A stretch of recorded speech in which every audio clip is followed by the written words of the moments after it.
Namaskar.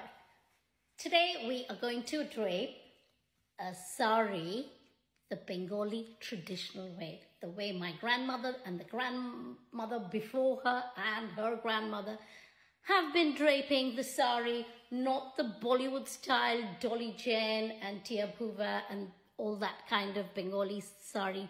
That is not the Bengali sari, that's just Bollywood sari. So Bengali sari is more like a toga almost. Right, so you start on the right like a normal sari and you take it round. There are no pleats in a Bengali sari and you can't wear a fall because it shows the other opposite side. So you take it here and then you bring it back on yourself. Okay, so this is like an inside out. Then you pick it up. I've been wearing this sari all day with the intention of doing this.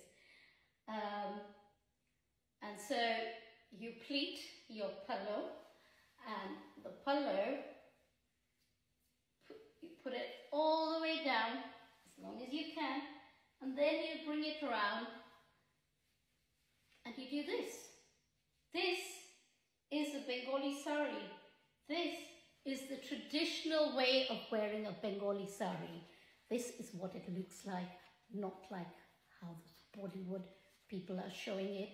This is your Bengali sari. Okay?